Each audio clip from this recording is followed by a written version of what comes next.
Frères et sœurs, ce passage de l'Évangile nous relate un événement de l'histoire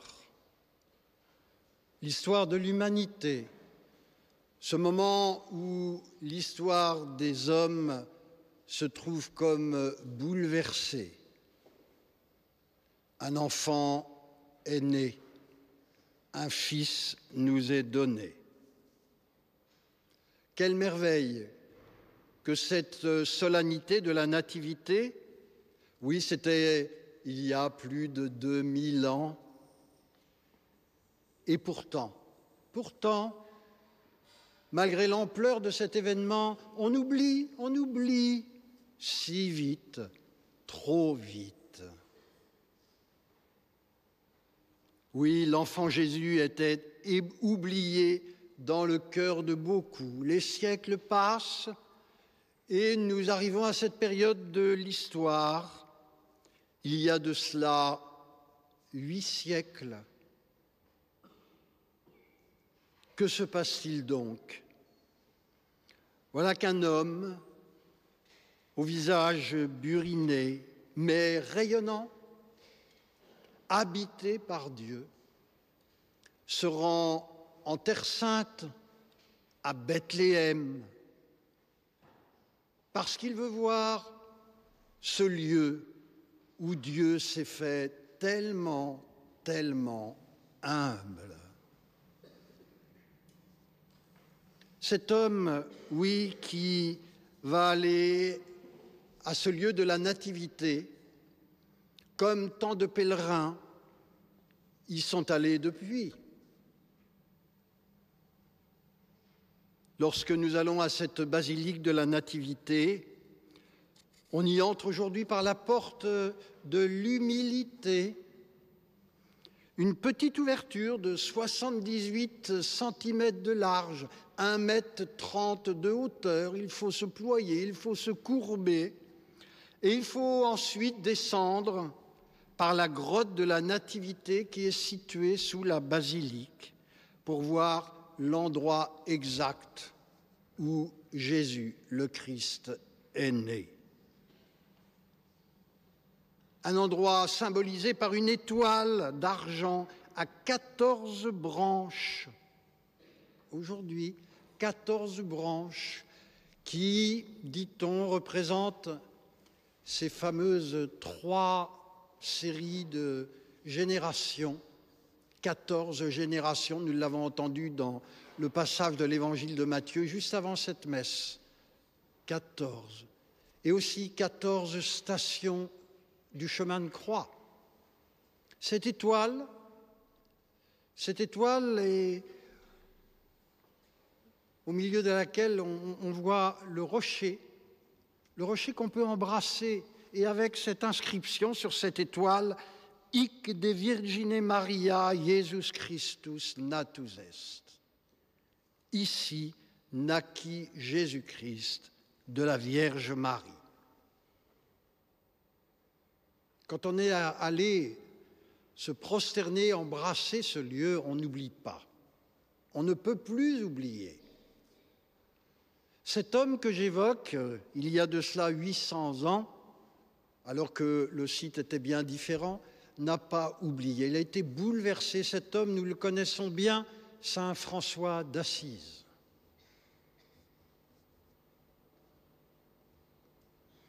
Et quelque temps après, 3 ans plus tard, voilà qu'en 1223, il y a de cela 800 ans exactement, François arrive à Greccio, où il avait un ami, et il lui dit « Je désire célébrer avec toi la sainte nuit de Noël. » Et écoute un peu l'idée qui m'est venue. Dans le bois, dans la forêt, là, auprès de notre ermitage, tu trouveras une grotte parmi les rochers. Là, tu installeras une crèche, une mangeoire, remplie de paille et de foin. Et il faudra qu'un bœuf et un âne se trouvent ici, tout à fait comme à Bethléem, car je veux au moins une fois fêter pour de bon l'arrivée du Fils de Dieu sur la terre et voir de mes propres yeux combien il a voulu être pauvre et misérable lorsqu'il est né par amour pour nous. Oui, insiste-t-il, je désire voir avec les yeux du corps les souffrances dans lesquelles il s'est trouvé par manque de nécessaire pour un nouveau-né lorsqu'il était couché dans un berceau sur la paille entre le bœuf et l'âne. La joie d'une naissance est déjà la souffrance évoquée par saint François de la crèche au crucifiement. Dieu nous livre un profond mystère de la crèche au crucifiement. Il nous aime inlassablement. Et on nous dit que cet ami prépara toutes choses d'après le désir de saint François, et dans la nuit sainte, vers minuit, les frères, compagnons de saint François, arrivèrent et tous les habitants de la région accoururent en foule pour assister à cette fête de Noël. Première crèche vivante. Tous portaient des torches allumées, nous dit-on. Autour de la grotte, les frères se tenaient avec leurs cierges, de telle sorte que la forêt, ce bois tout entier était éclairé, tout éclairé.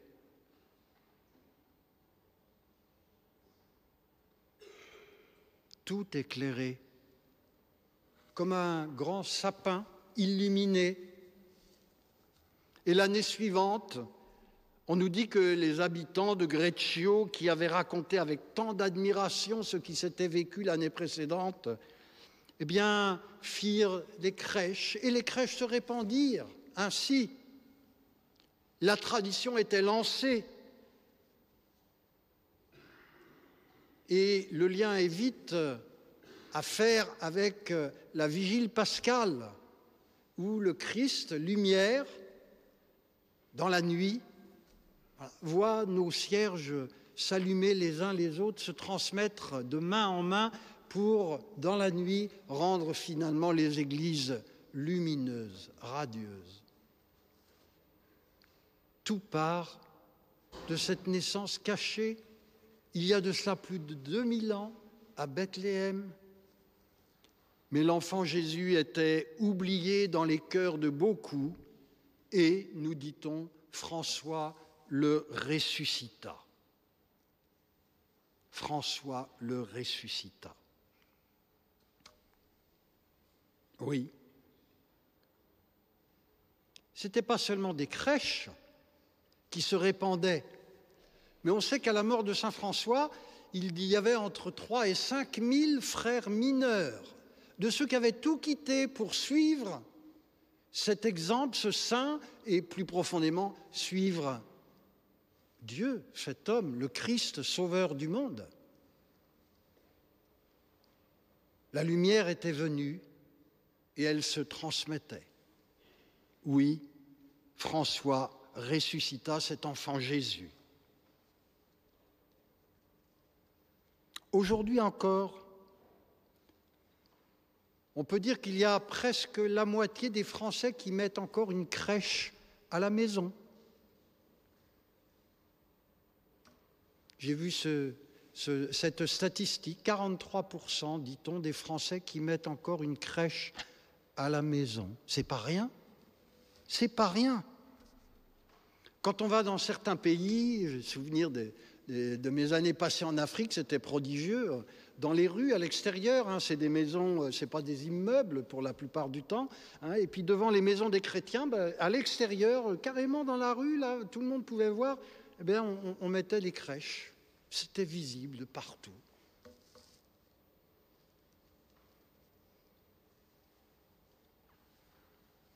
Et je lisais, alors on est au temps moderne, sur le ton peut-être de la boutade, avec les nouvelles technologies. Je voyais un titre d'un journal, on disait « L'enfant le plus suivi au monde, 2,6 milliards de followers ». Voilà, on devine, Jésus. Jésus. On ne doit pas l'oublier. On ne peut pas l'oublier. Et si vous êtes là ce soir, c'est que bien sûr, vous ne l'avez pas oublié.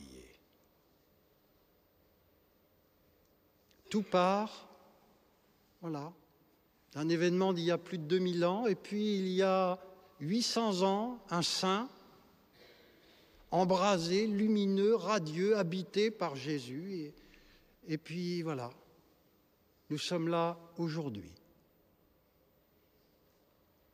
Il y a une autre dimension très belle dans cette nuit de Noël il y a 800 ans avec saint François d'Assise. On nous dit que dans cette crèche vivante, eh bien, on a célébré la messe. On avait dressé un autel sur la mangeoire. On a célébré la messe afin que l'enfant céleste, sous les formes du pain et du vin, fût présent en personne. Là, comme il avait été présent en personne dans la crèche de Bethléem. Et les récits qui datent de l'époque, voilà, sont très beaux. On nous dit que voici tout à coup, voilà, que les assistants eurent l'impression très nette qu'ils voyaient un véritable enfant étendu dans la crèche, mais comme endormi ou mort. Et voici que frère François s'approcha de l'enfant, le prit tendrement dans ses bras, et l'enfant s'éveilla, sourit au frère François. Et il est encore raconté que cette apparition n'étonna guère, parce qu'on comprit que Jésus, qui semblait mort, ou tout au moins endormi dans bien des cœurs, eh bien le frère François, envoyé divin, l'y avait réveillé ou ressuscité. C'est une belle leçon pour nous tous. Oui, le monde dans lequel nous vivons marche dans les ténèbres. Mais il y a une grande lumière qui se lève, qui s'est levée dans l'histoire de l'humanité. Aujourd'hui, qu'en est-il ? Qu'en est-il ? L'enfant Jésus semble oublié dans bien des cœurs. Le monde est dans les ténèbres et on peut être là, mais oui, d'accord, un enfant nous est né, mais nos problèmes, et ce monde en crise, et ces drames multiples. Et c'est pourtant toujours la même réponse, la même lumière, le message d'espérance. Un enfant nous est né. Pas pour régler les problèmes à la manière du monde. Les problèmes ne manquent pas, nous sommes chrétiens, nous ne sommes pas de brillants politiciens avec des solutions toutes trouvées pour régler les problèmes de notre société. Pour les pays en guerre, il n'y a pas l'apparition tout d'un coup d'un roi puissant avec ses guerriers, avec le Dieu Yahvé, le Dieu des armées. Jésus est celui qui a dit, voilà, si j'étais un roi de ce monde, j'aurais eu des armées, des soldats. Non, c'est toujours la même réponse, un enfant, un agneau, un serviteur. La lumière vient d'un enfant, la lumière vient de Noël. L'an dernier, à pareille époque, notre pape François a fait une très belle homélie et il faisait remarquer ceci. Voilà. Il parle du récit évangélique. Il dit, il s'attarde sur un petit objet apparemment insignifiant qu'il mentionne à 3 reprises. Que l'Évangile mentionne à 3 reprises. D'abord Marie qui pose Jésus dans une mangeoire. Ensuite les anges qui annoncent aux bergers un nouveau-né emmailloté et couché dans une mangeoire. Enfin les bergers qui trouvent le nouveau-né couché dans une mangeoire. La mangeoire, nous dit le pape François, c'est là qu'il faut regarder pour retrouver le sens de Noël. Oui, la mangeoire, Noël, l'Eucharistie. À la messe, j'allais dire que tout paraît insignifiant, comme à Bethléem, à Greccio, tout paraissait si petit, si humble. Oui. J'évoquais l'importance de ces crèches qui sont répandues, le nombre de chrétiens qui pensent et qui prient encore, qui pensent à Jésus et qui le prient encore aujourd'hui. Et la messe, ne soyons pas trop à regarder les statistiques en tout genre. Est-ce que vous savez que l'an dernier, il y a eu en France 15 000 messes de Noël? C'est pas rien. 15 000 messes de Noël. Est-ce que vous savez qu'il y a, nous dit-on, 18% des Français qui vont à la messe de Noël? C'est pas rien. Oui. L'enfant Jésus est peut-être oublié dans bien des cœurs, mais il est présent dans bien des cœurs aussi, et dans le nôtre. Alors oui, à nous, finalement, de le réveiller dans le cœur de ceux qui nous entourent, à nous, en quelque sorte, de le ressusciter. L'enfant Jésus était oublié dans les cœurs de beaucoup, François le ressuscita. L'enfant Jésus est oublié dans le cœur de beaucoup. Eh bien, Gilles, à toi de le ressusciter, et David, à toi de le ressusciter.